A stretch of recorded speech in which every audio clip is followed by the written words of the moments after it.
Welcome to Israel Now News. I'm Yochanan El Rom. And I'm Erin Viner. In our top story, world leaders are continuing to speak out against the UNESCO resolution, which ignores all Jewish and Christian historical ties to Jerusalem's holiest sites. 23 international parliamentarians slammed the UN Cultural Agency's attempts to deny Jerusalem's Jewish origins, as well as Christian beliefs and heritage. They also declared support for a united Jerusalem and congratulated Israel on the 50th anniversary of the reunification of the capital. The legislators were brought together by the Israel Allies Foundation at the annual Jerusalem Chairman's Conference, sponsored by the World Jewish Congress and the International Christian Embassy, Jerusalem. Israel Allies Foundation Executive Vice President Josh Reinstein pointed out that this was the first international group of parliamentarians to condemn UNESCO via their own resolution.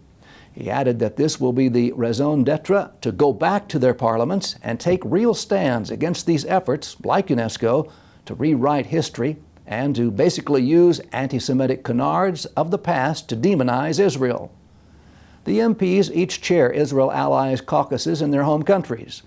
World Jewish Congress President Ronald Lauder praised the initiative, saying that this conference, held in the capital of Israel, is an important sign that Israel does not stand alone, and that the Jewish people have strong Christian allies in parliaments and governments around the world on which we can rely.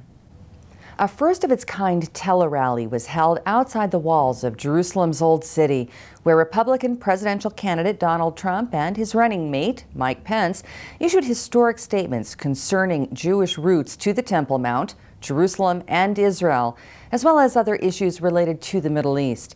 Hundreds of Israeli Americans and Christian tourists attended the event, which was held under the banner of Jerusalem Forever and organized by the Republicans' Overseas Israel Group.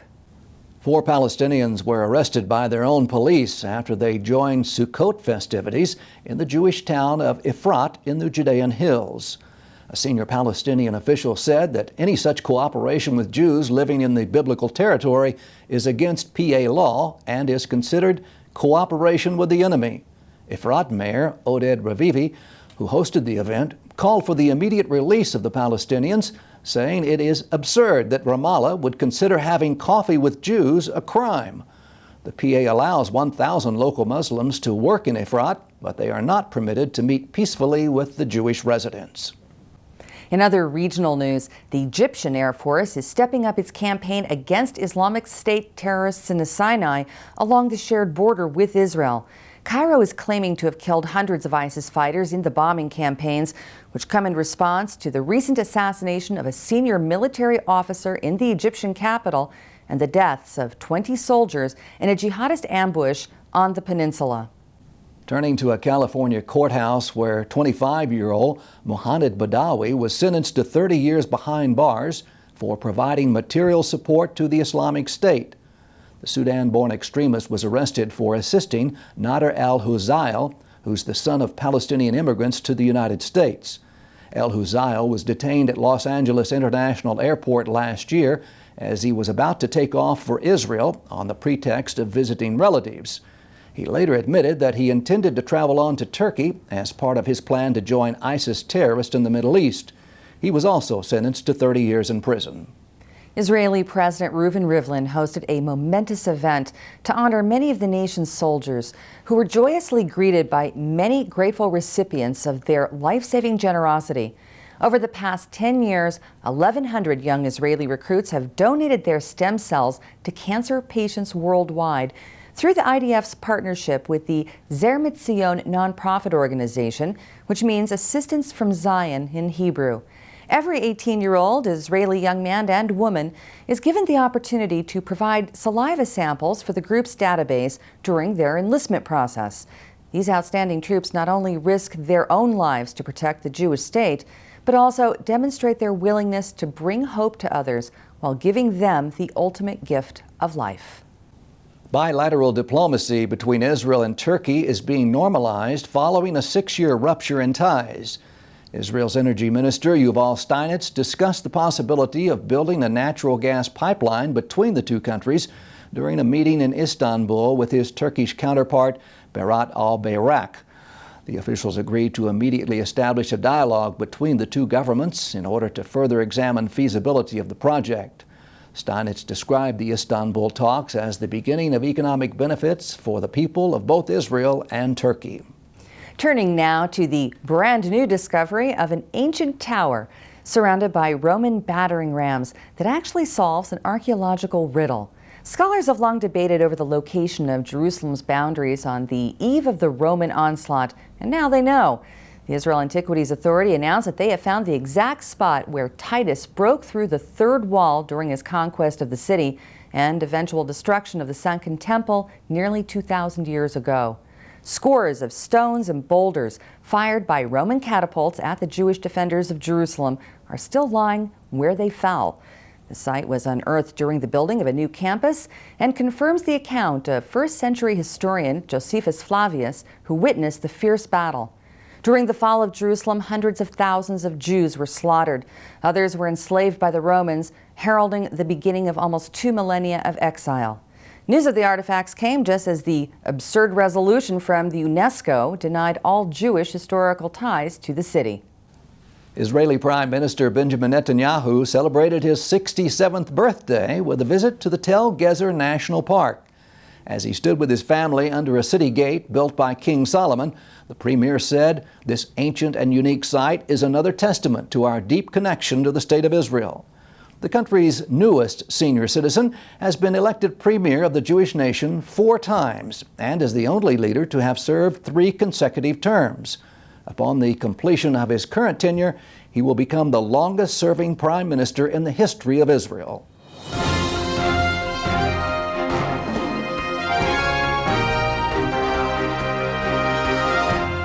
Israel, the light unto the nations, today faces attack from more than just rockets and terrorism.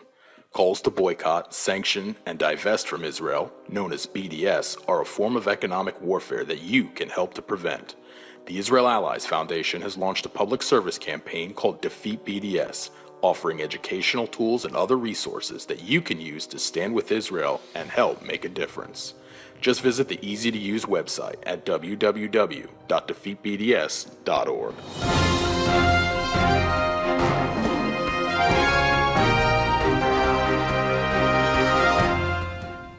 That concludes the news portion of our show. Stay tuned for Ask the Source with Josh Reinstein.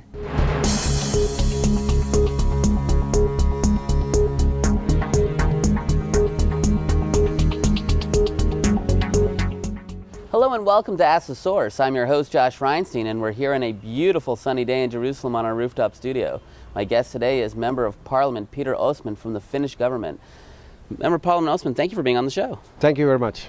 You know, we're seeing a rise of radical Islam in Europe, incredible influx of refugees. How is this affecting the relationship between Finland and Israel? I wouldn't say that there is an immediate connection between these problems, because many of the politicians in Finland, they don't even recognize how important the relations between the Nordic countries and Israelis, and on the other hand the importance of the good relations between Europe and Israel. And then they see upon this refugee crisis from a very different point of view. You're an outspoken advocate for the State of Israel in the Parliament of Finland. You're a member of the ECPM, which is a faction in Europe that stands with Israel. Tell us, our viewers, a little about what is ECPM. ECPM stands for European Christian Political Movement, and we have parties from smaller Christian democratic parties around Europe, and I have been member of the board since 2011 and chair of the board since 2013. And from taking in count that we are all representatives of Christian political parties, it is a natural choice for us that we stand behind Israel. You know, we hear a lot about in Israel about the concept of faith-based diplomacy. That's people who believe in the Bible standing with Israel. How much is your faith part of your stance when it comes to Israel? It's really hard to say. As I said, I'm a personal believer, and I have been raised up in a Christian home, and I have heard the Bible story about Israel since I was a little kid. Of course, it also might affect my opinions. But when I now work as a politician and I stand behind Israel, I try to look upon the problems and the issue from a political point of view, and first of all from a democratic point of view, and from international law's aspect. UNESCO took a shocking position against the fact that Jews have been in the land of Israel for thousands of years. They said that the Temple Mount has no connection to not only Judaism, but also Christianity. And immediately last month when this happened, you came out with a blog condemning this. How important is this to someone who believes in the Bible, that the UN organization is basically saying the Bible isn't true? I would say it's important for all of us who believes in the Bible, but it should also be important for those who don't believe in any religion, but who nevertheless in Europe and in the Nordic countries we speak much about the importance of freedom of religion. And when it comes to freedom of religion, I think that also the decision should be made upon a democratic base. And this decision is for sure not built upon democracy, because the executive board of UNESCO has at the moment 58 seats, and the Nordic countries are represented by only one and that's from Sweden.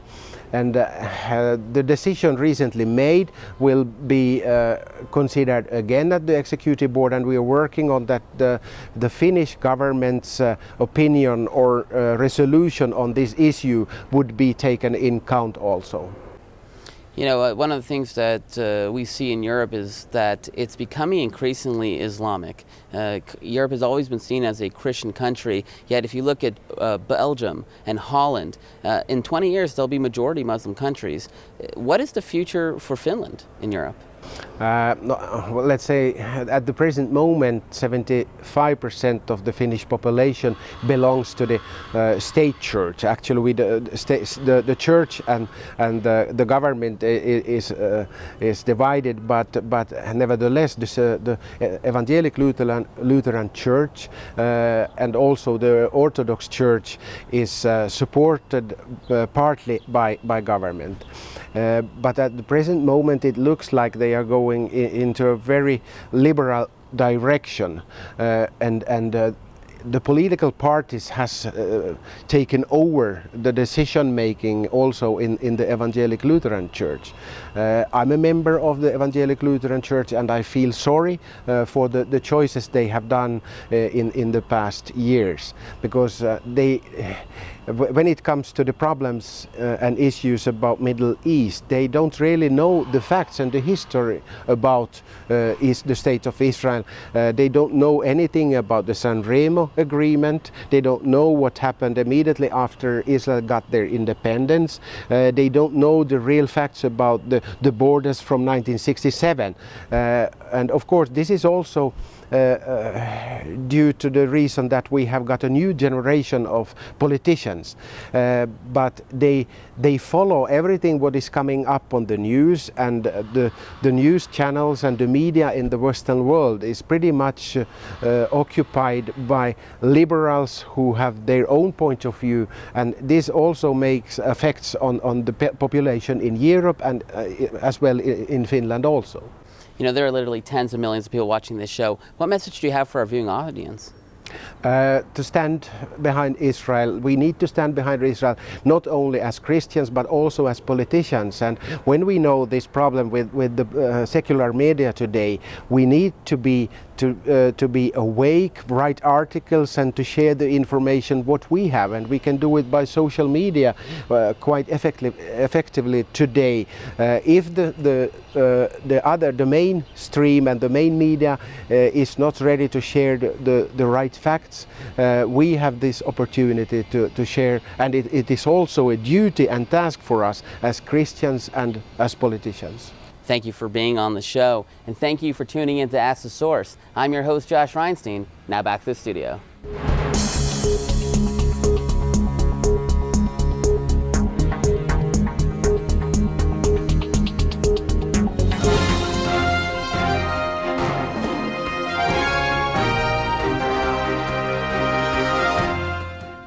Up next, the return to Zion with Karen Hayesod.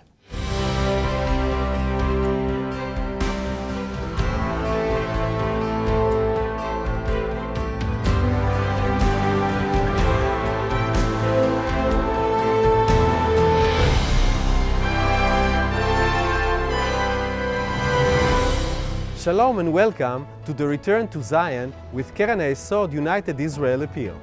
I'm Eliezer Moody Sandberg, World Chairman of Keren Hayesod, the leading official fundraising organization for the State of Israel. After 2,000 years, we found the descendants of the lost tribe of Dan. Please help us welcome our brothers and sisters back home. God bless you from Jerusalem. He will raise a banner for the nations and gather the exiles of Israel. He will assemble the scattered people of Judah from the four corners of the earth. Isaiah 11:12.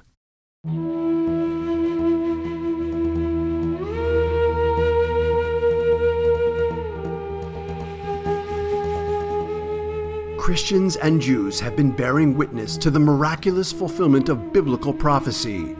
Since the reestablishment of the State of Israel in 1948, the ingathering of the Jewish people to the Holy Land has unfolded before our very eyes.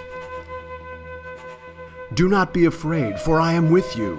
I will bring your children from the east and gather you from the west.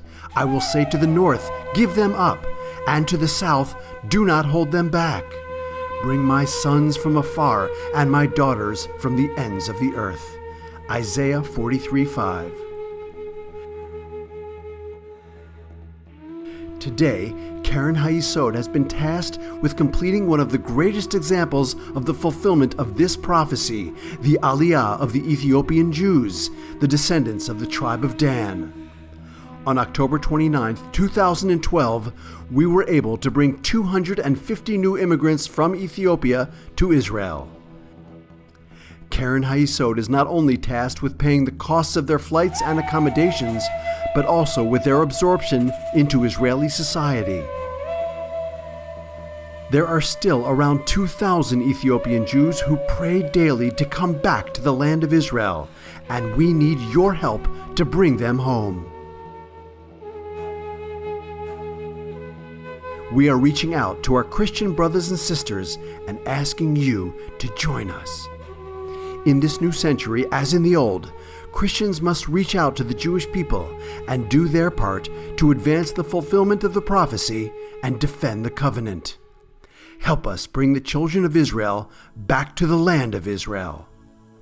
I will bless those who bless you and curse those who curse you. Genesis 12:3. 2,800 שנה של גלות. איך פערים אדירים בגיאוגרפיה, בציוויליזציה, לא יכולים להחליש את הכמיהה הזו, שהביאה כולנו לישראל, והיום גם אתם בבית. ברוכים הבאים. בכל פעם שנפרדנו, הייתי אומר לכם שיגיע הרגע וניפגש בארץ ישראל. אחיי ואחיותיי, הרגע הגיע. מעומק ליבי אני מאחל לכם ברוכים הבאים למולדת.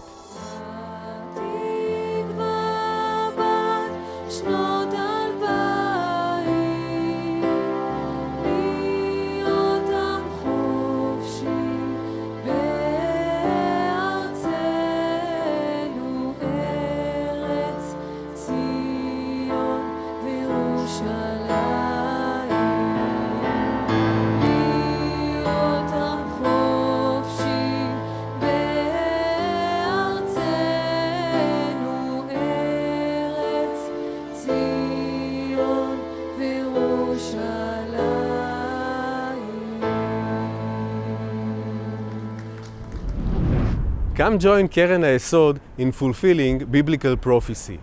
Let's bless Israel together. To donate and get information, call us at 1-800-505-1665 or visit our website at www.khisrael.org.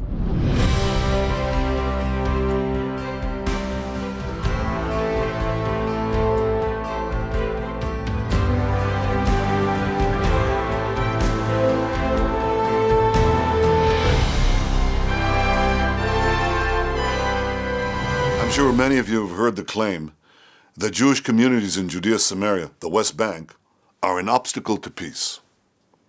I've always been perplexed by this notion, because no one would seriously claim that the nearly 2 million Arabs living inside Israel, that they're an obstacle to peace. That's because they aren't. On the contrary, Israel's diversity shows its openness and readiness for peace. Yet the Palestinian leadership actually demands a Palestinian state with one precondition: no Jews. There's a phrase for that. It's called ethnic cleansing. And this demand is outrageous. It's even more outrageous that the world doesn't find this outrageous. Some otherwise enlightened countries even promote this outrage. Ask yourself this: would you accept ethnic cleansing in your state, a territory without Jews, without Hispanics, without blacks? Since when is bigotry a foundation for peace? At this moment, Jewish school children in Judea Samaria are playing in sandboxes with their friends. Does their presence make peace impossible? I don't think so. I think what makes peace impossible is intolerance of others. Societies that respect all people are the ones that pursue peace. Societies that demand ethnic cleansing don't pursue peace. I envision a Middle East where young Arabs and young Jews learn together, work together, live together, side by side, in peace. Our region needs more tolerance, not less. So the next time you hear someone say, Jews can't live somewhere, let alone in their ancestral homeland, take a moment to think of the implications. Ethnic cleansing for peace is absurd. It's about time somebody said it. I just did. Lift up your eyes and look around. All your children gather and come to you. The biblical prophecy is unfolding right before our very eyes. The people of Israel are returning to the Promised Land after 2,000 years of exile. But millions of Jews are still longing to come home. Anti-Semitism threatens many of the Jews. We must rescue them before the window of opportunity slams shut. Bless Israel by supporting Keren HaYesod United Israel Appeal, the leading official fundraising organization for the State of Israel. Together, we can fulfill the prophecy of the Bible. Let us bless Israel together. To donate and get information, call us at 1-800-505-1665 or visit our website at www.khisrael.org.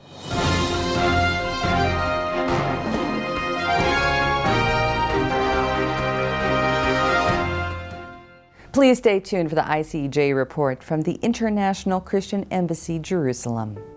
We know that Jews have been living in Ethiopia for well over 2,000 years. There are many who believe that the Ethiopian Jews are actually the tribe of Dan that migrated south, followed the course of the Blue Nile, and settled in those regions of northeastern Ethiopia.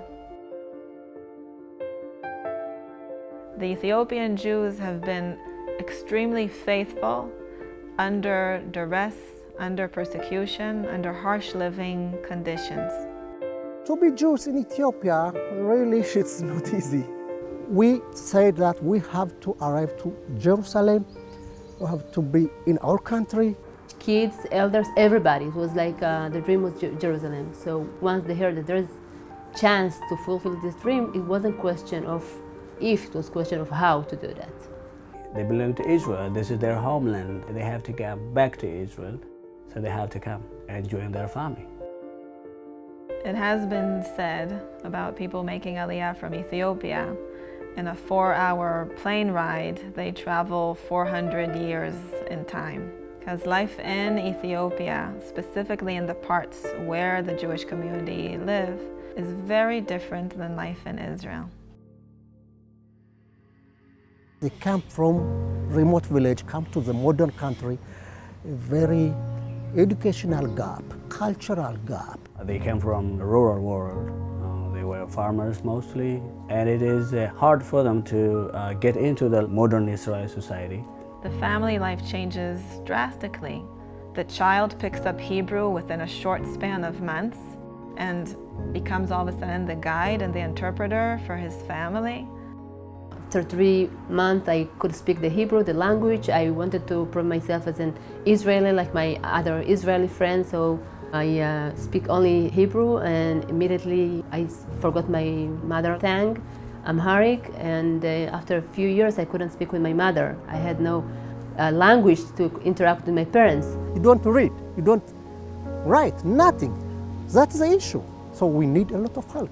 We need a lot of help. It's not just about making Aliyah, immigrating, arriving at Ben Gurion Airport and saying, hi, here I am, I'm starting my new life. These people, in most cases, are like an Abraham. They left everything. And so just as God made promises to Abraham of what he will receive when he comes, so Olim that come to Israel have the opportunity to receive different klita, the Hebrew word for absorption, integration. Someone who makes Aliyah, who immigrates, it doesn't stop there. They receive and they need assistance in becoming integrated into Israel.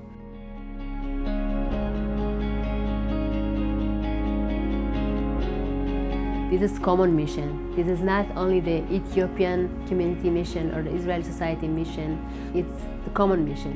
It's interest of all of us to acting and to be care and to be part of it in order to make this happen. My people dreaming to come back to be in Israel 3,000 years. That dream is realized now. So we have to keep another 3,000 years for the next generation. And so we have to create a new leadership, to build a good family, to serve Israel. That's my dream. My dream is to be fully integrated into the Israeli society, for me, for my children, for the whole community of Ethiopian Jews. I'm very pleased and very happy to hear that there are many Christians who are helping right now in Ethiopia and in Israel. Assistance that is given by the Christian embassy to help in this integration and to give the mentoring and to give the special education assistance and to give the opportunity and to express this faith in the people and in their destiny here in Israel is something that is very needed and has a tremendous impact. To hear and Christians come to help the Jewish people. It's a dream, you know? How could it be? The Christian people come to help the Jewish people, the state of Israel. For me, it's really unimaginable. Thank you, the Christian Embassy and Christians around the world, your support and partnership helping us to change life every day.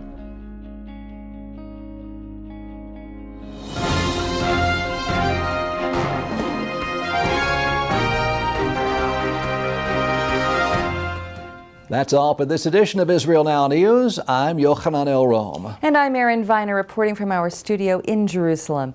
Please join us again next week for all of your Israel updates.